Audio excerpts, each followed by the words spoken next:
Bismillahirrahmanirrahim. Assalamualaikum warahmatullahi wabarakatuh. Alhamdulillah. Alladzi kafafatani bi barakati wa tuqa. Asyhadu an la ilaha illallah wahdahu la syarika lah.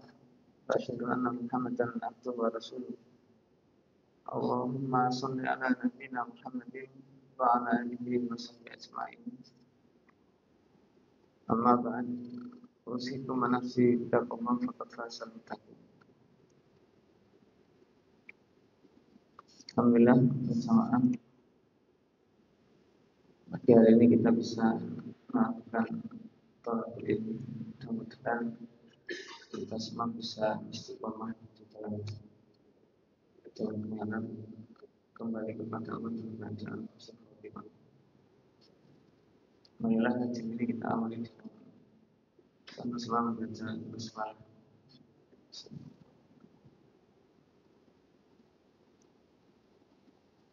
Hari ini kita masuki bab ke-6 tentang sebuah takwa.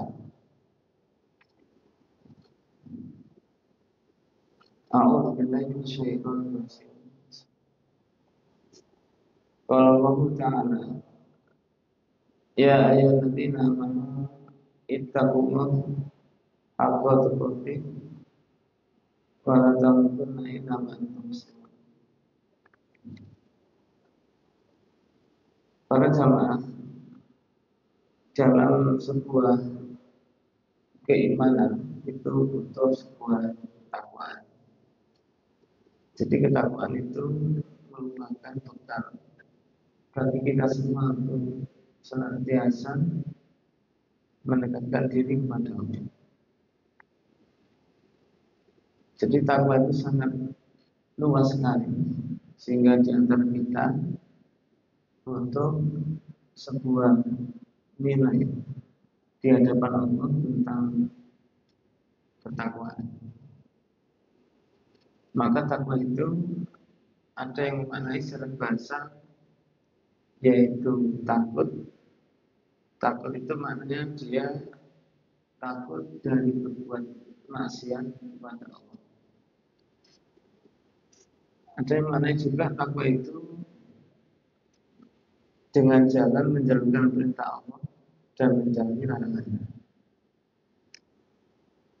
Dan juga takwa itu juga dimaknai sebuah pendekatan kita kepada Allah. Maka dalam Al-Quran ini banyak sekali tentang ayat-ayat yang mengandung takwa. Dan yang sering sekali itu adalah surat Al-Imran ayat 102. Ayat ini menarik karena diawali dengan ya ayyuhalladzina amanu, wahai orang yang beriman. Sejatinya maknanya adalah untuk makna khusus, karena setiap orang yang beriman itu oleh Allah dianggap sebagai orang yang khusus dengan kaidah huruf nida di depannya. Tapi karena itu khusus, itu diingatkan untuk ya ayyuhalladzina amanu ittaqu. Wahai orang yang beriman, bertakwalah kepada Allah.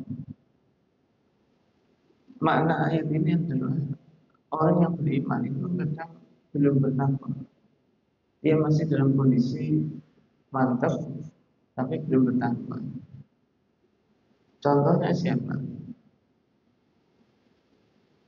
Mama Nabi Muhammad SAW itu iman kepada Nabi Muhammad, iman kepada Allah, tapi belum bertakwa. Fir'aun di akhir hayat itu juga iman, tapi belum bertakwa. Fir'aun itu ketika laut sedang menutup, dia mengatakan amantu bi Rabbi Musa. Saya beriman dengan Tuhan Musa. Tetapi karena belum bertakwa tidak bisa. Maka orang yang beriman itu tidak cukup dengan keimanan tapi harus bertakwa. Tanpa itu tidak masuk. Bahkan di ayat itu dikuati dengan hak otomatis, dengan sebenar-benarnya takwa. Iman harus bertakwa dengan sebenar-benarnya takwa.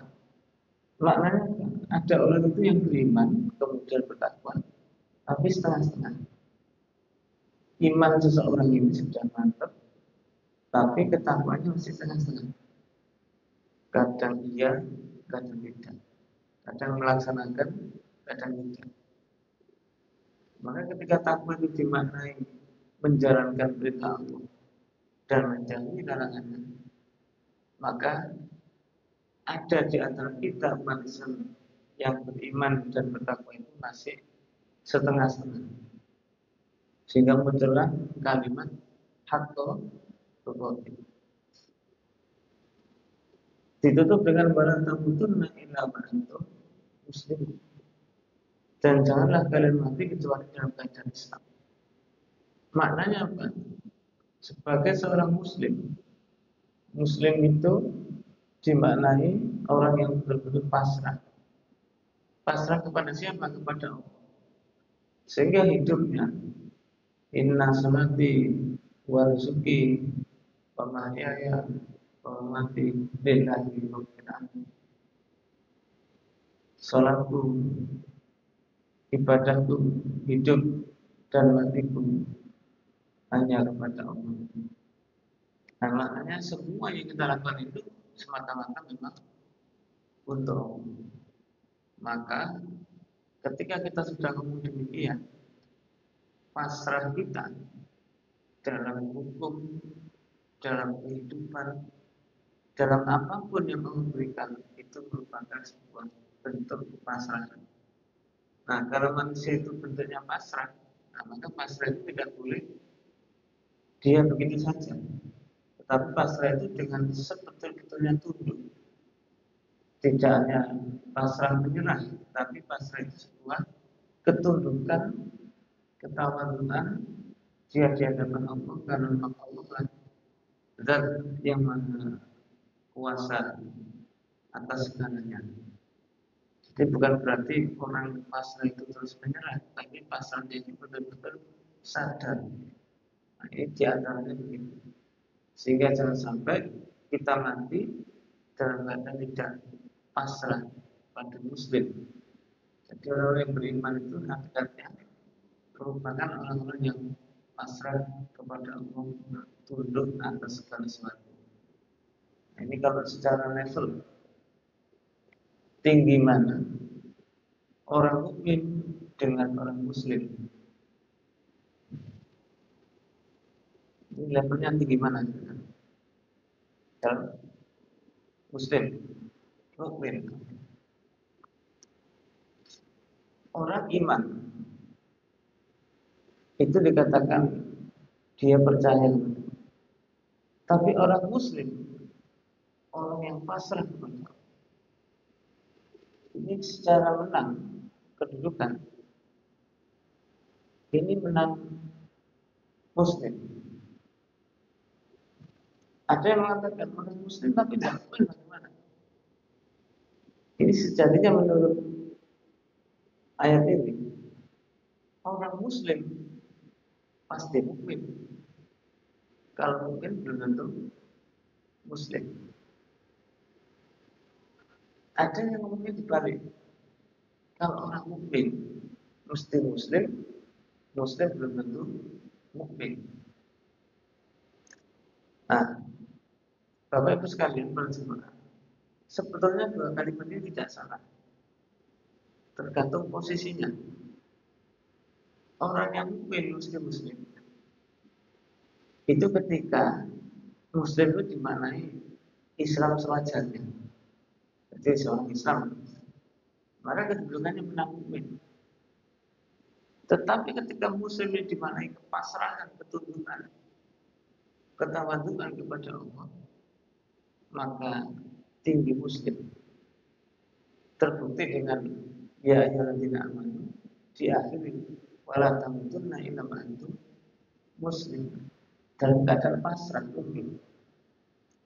Karena memang sejatinya manusia itu ketika dia Islam, kadang-kadang orang ini tidak iman. Ini level 1. Tapi ketika muslim itu dimaknai sebuah ketundukan kepasrahan, maka tinggi sekali nilai, tinggi sekali karena sebagai bentuk hamba, maka dia pasrah kepada Allah, mengikuti apa yang Allah perintahkan, maka di sini dikatakan muslim.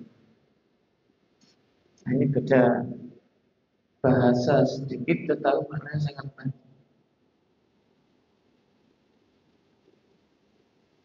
Di dalam Al-Quran nanti Allah juga menyampaikan fattaqullaha mastata'tum. Fattaqullaha mastata'tum. Bertakwalah kepada Allah pada perkara yang kamu mampu, yang kita mampu. Kenapa dikatakan begini? Memang betul di antara kita takwa kepada Allah itu kadang-kadang menyesuaikan. Nah, karena menyesuaikan itu, Allah pun juga menyampaikan dalam rangka ketakwaan itu memang dalam kondisi kemampuan manusia. Maka para jemaah, ayat ini menunjukkan kepada kita minimal, kalau kita ini tidak bisa melakukan, itu tidak bisa melakukan dengan sebuah kebaikan. Tapi ketika itu keburukan, ditinggalkan. Umpamanya di dalam sholat itu kan ada yang sunnah, ada yang wajib, ada yang fardu. Dalam keadaan ketakwaan kita, namanya manusia, kadang-kadang masih belum maksimal, maka sholat sunnahnya tidak dikerjakan. Maka ketakwaan itu mastata'tum. Sejatinya memang sholat itu, sunnah itu bisa dikerjakan. Tapi karena memang kondisinya masih belum mampu, maka sesuai dengan kemampuan. Mungkin sholat malam itu kan 11 rakaat. Ada orang mampunya cuma 1 rakaat pun tidak apa-apa. Yang penting sholat malam. Masa ada sholat malam 1 rakaat? Itu ada sholat witir 1 rakaat. Mastata'tum, dengan semampunya. Maka hakikatnya orang bertakwa itu memang melihat kondisinya. Nah, kenapa dalam kebaikan kita melaksanakan dengan semampu kita. Nah, ketika keburukan itu, mari kita tinggalkan sejauh-jauhnya, sesuai dengan bab kita yang kemarin tentang sebuah murubah. Kemudian di dalam surat Al-Ahzab Allah juga menyampaikan, ya ayyuhalladzina amanu ittaqullaha wa qulu qawlan sadida. Wahai orang yang beriman, bertakwalah kepada Allah dan berkatalah dengan perkataan yang benar, perkataan yang tidak mengada-ada, perkataan yang tidak ada kebohongan. Nah, kenapa demikian para jemaah? Orang yang bertakwa itu cenderung kepada sebuah kebaikan. Maka kebaikan itu jangan sampai kita sebagai manusia itu tidak berlaku yang benar. Karena ada kebaikan itu jangan sampai tidak benar. Maka perkataan benar itu termasuk bagian daripada sebuah nilai takwa. Jadi orang yang bertakwa itu memang ngomongnya harus tepat, benar, tidak dikurangi dan juga tidak ditambah-tambahkan. Jadi ketika memang kita ini dalam keadaan terjepit pun, Kalau kita ngomong, mending kita ngomong yang benar, jangan ditambahi dan dikurangi. Bahayanya itu kita nanti akan masuk kepada kategori orang yang tidak bertakwa. Memang berat, orang yang bertakwa itu berat. Contohnya, ketika Nabi Ibrahim alaihissalam itu menyampaikan tentang risalah kenabian itu, maka ketika patung yang sudah dihabisi oleh Nabi Ibrahim, maka ketika menyampaikan tentang sebuah ketakwaan, maka Nabi Ibrahim pun juga siap untuk itu. Resiko yang ditanggung juga besar. Ini maknanya adalah waktu orang sendiri. Jadi berkata benar itu efeknya nanti akan timbul sebuah permasalahan. Dan kalau orang ini takwa, memang ngomongnya benar, tidak dikurangi, tidak ditambah, ya begitu. Tapi hasilnya juga akan. Ini contoh juga Siti Masito. Siti Masito itu ketika menyampaikan sebuah kebenaran, itu resikonya juga mati. Nah, Siti Masito ketika diminta oleh Fir'aun, maka Siti Masito pun mengatakan tetap pada pendirian. Maka para jemaah mengatakan dengan sebuah kebenaran, itulah orang-orang yang bertakwa. Kadang-kadang kita ini kan juga bingung, kayak jujur tambah ajur, yang benar tengah-tengah. Orang kita ini sekarang kalau jujur tambah ajur, kalau benar maka dia akan diasingkan. Ini zamannya. Nah, maka ketika jenengan saya itu masuk ke zaman itu, tetap nilai takwa itu sebagai bentuk kejujuran atau kebenaran kepada kita. Memang agak susah, tapi inilah bentuk daripada sebuah nilai. Karena manusia itu ketika takwa, maka takwa itu menjadi kunci bagi dirinya. Harus berkata dengan benar. Resikonya memang ada, tapi orang resiko benar itu di hadapan manusia kadang hancur, tapi di hadapan Allah akan mulia. Di hadapan Allah akan mulia. Kadang-kadang kita ini masih bingung nilai apa yang harus kita berikan, nilai kepada manusia atau kepada Allah. Memang kadang-kadang nilai kepada Allah itu tidak kelihatan. Nilai manusia kan kelihatan, tapi kalau kepada Allah ini kan masih proses. Tapi di sinilah Allah melihat ketakwaan kita dengan cara berkata yang benar. Meskipun hakikatnya Allah tidak nampak, tapi kita pun tahu bahwasanya Allah itu mengetahui apa yang kita kerjakan. Di dalam Al-Quran surat At-Talaq, Allah juga menjelaskan kepada kita, wa may yattaqillaha yaj'al lahu makhrajan wa yarzuqhu min haitsu la yahtasib.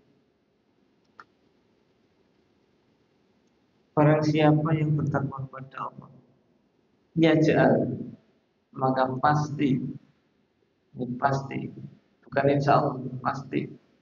Kenapa kok pasti? Karena ini ada syarat itu dijawab. Yaj'al itu mestinya yaj'al fi'il mudhari, tapi dijazmkan, itu maknanya kunci. Barang siapa yang bertakwa kepada Allah, maka pasti Allah akan memberikan jalan keluar bagi dirinya. Wa yarzuqhu min haitsu la yahtasib, dan Allah akan memberikan rezeki yang tidak disangka-sangka, yang tidak pernah dihitungnya. Jadi kalau kita melihat begini, itu memang kenyataannya demikian. Orang yang bertakwa kepada Allah itu jalan keluarnya ada. Tapi tadi balik harus mantep, harus iman, harus yakin. Kita kepada Allah ini kadang-kadang masih ngampun dan setengah-setengah. Jadi manusia itu kadang-kadang iman ini kan masih setengah-setengah. Iya dan tidak. Maka tidak usah khawatir. Di Al-Quran itu banyak ayat-ayat yang diawali dengan ya ayyuhalladzina amanu daripada ya ayyuhan nas. Nanti banyak ya ayyuhalladzina amanu daripada ya ayyuhan nas. Maknanya apa? Kita ini diminta untuk yakin, mantap kepada Allah. Sehingga dengan kemantapan itu kita akan muncul sebuah ketakwaan. Dan orang yang bertakwa pasti akan diberi jalan keluar. Tidak usah ragu-ragu. Kadang-kadang memang Islam itu ngapunten. Orang Islam itu kan nilainya itu masih nanti. Maksudnya masih nanti itu kan hasilnya itu nanti kan dipetik ketika kita sedang kembali kepada Allah. Sekarang ini belum kelihatan. Nah, kira-kira jenengan itu dapat pahala itu seberapa itu bisa nggak ukur? Orang yang ikut mensolatkan jenazah dan memakamkannya dapat satu gunung, satu kirot misalnya. Kirot itu kan satu gunung Uhud dan sampai memakamkan dua. Itu kira-kira seberapa dapat pahalanya? Kadang-kadang masih di awal-awal. Beda ketika mengerjakan ini upah, dikasih upah, itu kelihatan. Tapi kalau di dalam Islam itu kan upahnya masih nanti, seolah-olah upah ini tidak kelihatan. Dan orang ini masih belum mantap dengan Islam. Karena belum mantap ini karena upahnya belum kelihatan. Andaikan upah itu sudah kelihatan, maka nanti akan berbeda. Semangatnya berbeda. Maka permintaan Allah itu kenapa harus bertakwa? Karena untuk menjaga kemantapan itu. Nah, kemantapan kita berislam, kemantapan kita beriman itu betul-betul terjaga dengan nilai-nilai takwa. Dan orang yang betul-betul bertakwa kepada Allah itu pasti ada jalan keluarnya dan akan diberi rezeki yang tidak disangka-sangka. Memang ini mantap, ini susah. Kadang-kadang maaf, matematika kita dengan matematikanya Allah berbeda. Di matematika kita ini hitung-hitungannya 5 dikurangi 1 hasilnya 4. Tapi kalau matematikanya Allah 5 dikurangi 1 jadinya 51. Itu matematikanya Allah berbeda. Tapi orang itu yang mengeluarkan itu seolah-olah habis, tapi nanti Allah tambahkan.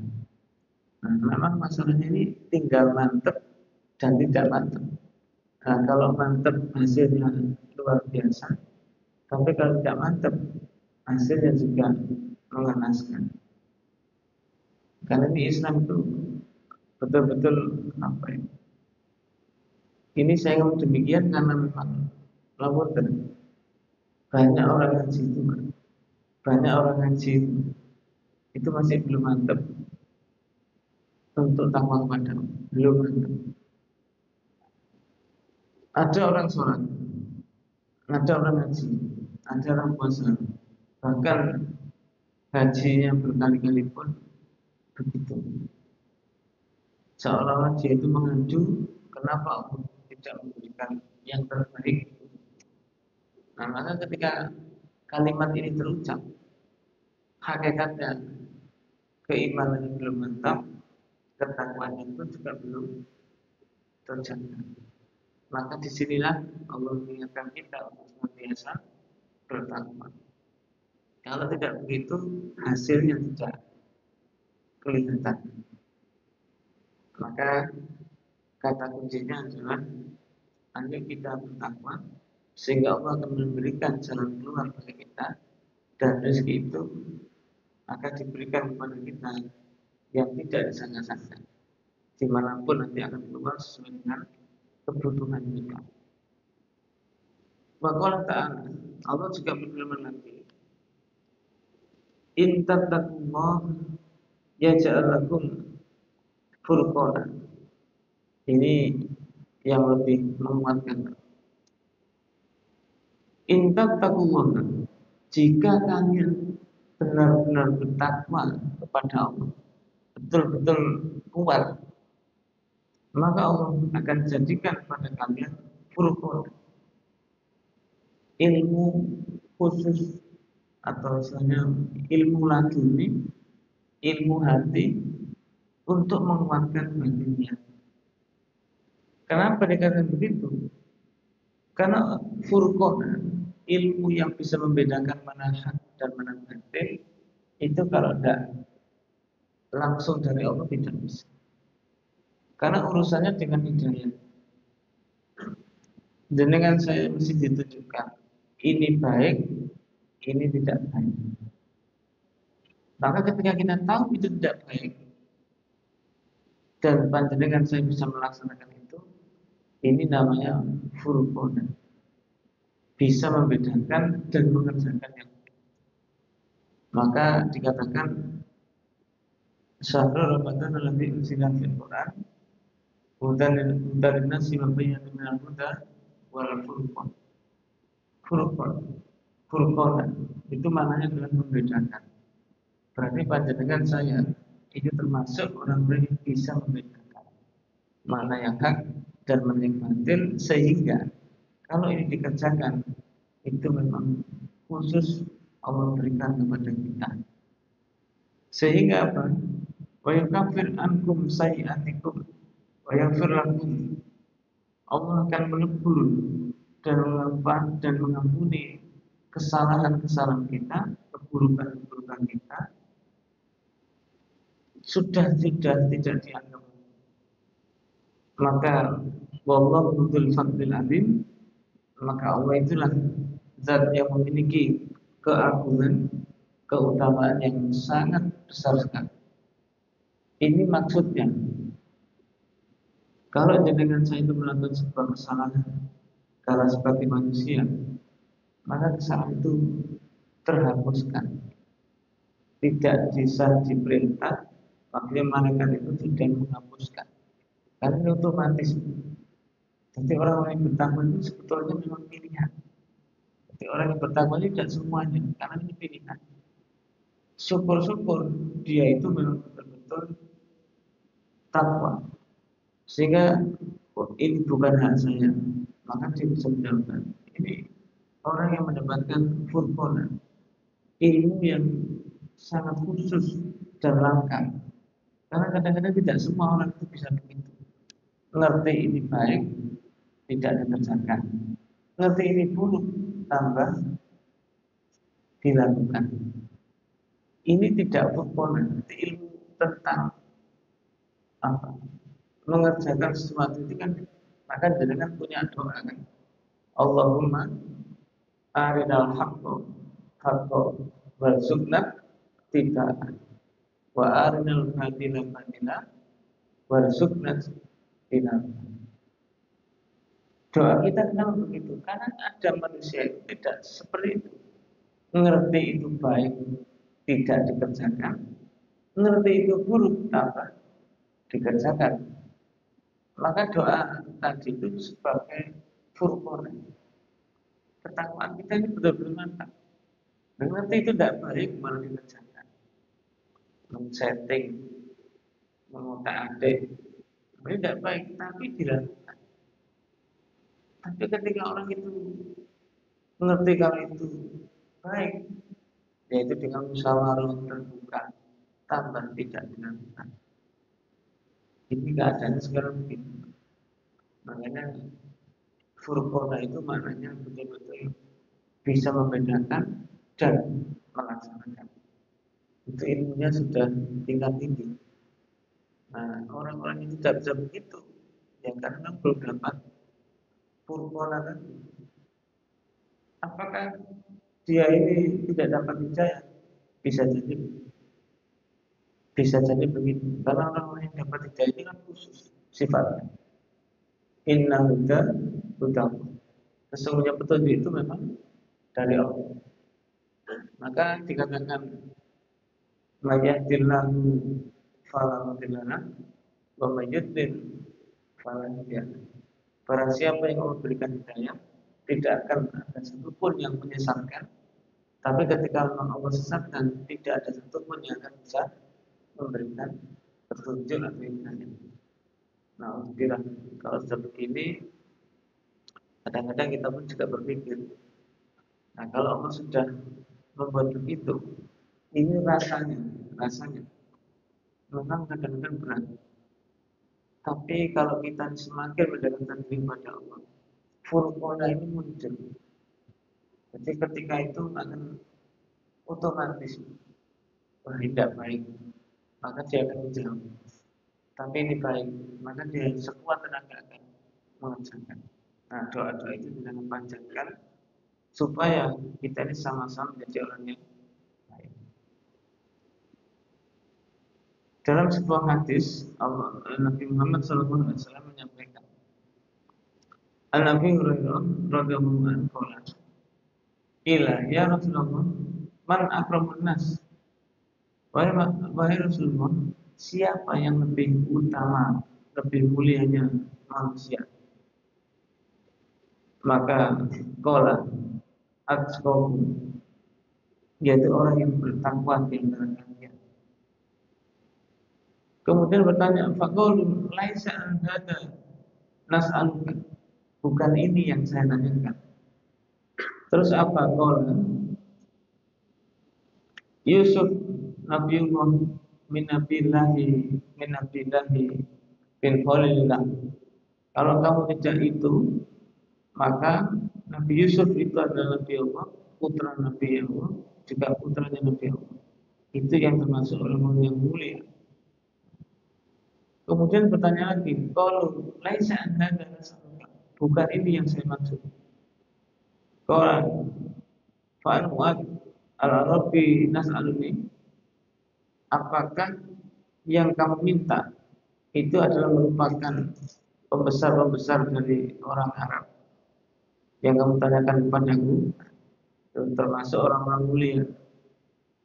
Khiyaruhum fil jahiliyah, khiyaruhum fil Islam, idza faqahu. Orang yang mulia itu yaitu ketika orang-orang yang pada zaman jahiliyah itu berubah menjadi orang yang Islam dan mengerti hukum Islam serta orang-orang yang paham untuk mengerjakan. Jadi orang mulia itu bukan sama. Orang mulia itu bukan turunan orang-orang yang mulia, tetapi orang mulia itu adalah orang yang asalnya dia bodoh, jahiliyah, kemudian dia mengenal Islam dan mengerjakan Islam. Itu di antara yang mulia. Jadi maknanya para jamaah, kita ini kan orang ngaji, itu diangkat oleh Allah. Jadi orang mulia. Nah, kan orang mulia itu kan tidak semuanya. Jadi orang mulia itu memang khusus. Yaitu yang satu dia mau mengkaji, memahami, sehingga asalnya jahiliyah bodoh, dia tidak mengerti, dia jadi mengerti. Nah, ketika dia sudah mengerti, maka dia betul-betul memahami sehingga bisa dilaksanakan. Jadi kan tingkatannya jahiliyah, alim, fakih. Orang yang jahiliyah tidak mengerti itu orang yang memang dalam keadaan rugi. Yang kedua alim, dia mengetahui, tapi alim pun akan masih kalah dengan fakih. Apa bedanya? Kalau fakih mesti alim, alim belum tentu fakih. Orang yang fakih itu dia memahami sehingga bisa melaksanakan. Orang alim dia hanya mengetahui, tapi juga kadang belum bisa memahami dan melaksanakan. Ini contoh, ada orang sholat. Orang sholat itu kan ada katanya, katakanlah ada orang sholat itu dia sholat, dohirnya sholat, tapi kadang-kadang secara kekhusyukan, secara kemanfaatan, dia belum mendapatkan nilai sholat. Dia belum bisa mendapatkan nilai sholat. Sehingga rasanya ketika orang sholat itu keadaan berat, ini masih belum bisa menyentuh. Namun manusia itu begitu Pak, rasanya betul kena. Iya. Dan dengan saya itu kan kalau senang itu kan juga merasa berat. Saya pernah tanya di sebuah pengajian, Pak, sajane jenengan itu beratnya berislam ini apa sih? Ada yang nyeletuk. Iya. Saya kok berat dengan sholat. Karena hakikat sholat itu inna sholat datang adil fahsyai wal munkar. Orang itu kalau sholatnya beres, tanpa betul, maka perbuatan buruk mesti dia jauhi. Perbuatan munkar dia akan membenci. Ini otomatis Pak. Makanya ada orang itu berbuat buruk kok senang, meskipun sholat, itu efeknya tidak ada. Meskipun sholat. Makanya hakikatnya orang yang sholat itu tidak mungkin mentolong, tidak mungkin berbuat yang tidak baik. Itu kalau faham. Jadi tingkatannya jahiliyah, alim, faqih. Nah orang yang faqih itu bisa merasakan. Nah kalau merasakan dia bisa mengamalkan. Jadi kalau alim masih belum, dia tahu tapi belum seluruhnya, seutuhnya. Tapi ketika faqih bisa merasakan. Nah, level inilah yang harus kita pahami supaya kita menjadi orang yang faqih. Al-hadis tsani, hadis yang kedua, An Nabi Sa'id Al-Khudri radhiyallahu anhu, An Nabi sallallahu alaihi wasallam, "Inna dunya khulwatun khadiratun." Sesungguhnya dunia ini manis dan hijau. Manis dan hijau dunia. Wa inna Allaha mustakhlifukum fiha fayanzuru kaifa ta'malun. Allah menjadikan kalian itu sebagai pengganti di bumi itu. Supaya apa? Supaya Allah bisa melihat apa yang kalian lakukan. Fattaqun ad-dunya wattaqun nisa fa inna awwal fitnati bani Israil karena fil nisa. Maka takwalah, dengan takut kita ini dengan dunia. Dunia itu memang luar biasa, hijau, manis. Ini yang kita pantau betul. Memang dunia itu kan begitu, rasanya manis, hijau. Nah, oleh Nabi dikatakan takutlah dengan dunia. Maksudnya apalagi kita nih, maaf, senang manis itu kan nanti kena diabetes. Nah, diabetesnya itu bahasanya adalah kalau kita ini senang dunia terus, bisa hancur kena dunia, bisa kena penyakit dunia. Satu orang yang senang dunia itu kan dia lupa kalau bisa akan bisa mati. Nah, di antaranya dunia itu yang paling ini adalah perempuan. Namun kadang-kadang bila kita mau demikian itu ya, memang fitnahnya begitu. Nah, sekarang ini kan anak perempuan itu kan tidak ada yang jelek, apalagi ada apa itu, ada glowing, ada obat yang tua jadi muda, semua dilakukan begitu. Ini harapannya akan muncul sebuah fitnah-fitnah yang ada. Makanya kadang-kadang ingat ceritanya para wali Allah yang dari perempuan. Adalah ngomong, aku senang dengan matamu sangat indah. Si perempuannya pulang, matanya dicongkel, diberikan mata ini serahkan kepada orang itu. Ditanya kenapa kamu melakukan begini? Ya biar tidak terfitnah. Nah sekarang ini bedanya Pak, kalau orang perempuan kan banyak yang nampak muncul-muncul, sehingga fitnah itu akan terjadi kepada kita semuanya.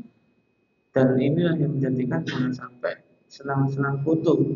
Artinya foto-foto itu menjadikan fitnah-fitnah yang akan terjadi di antara kita.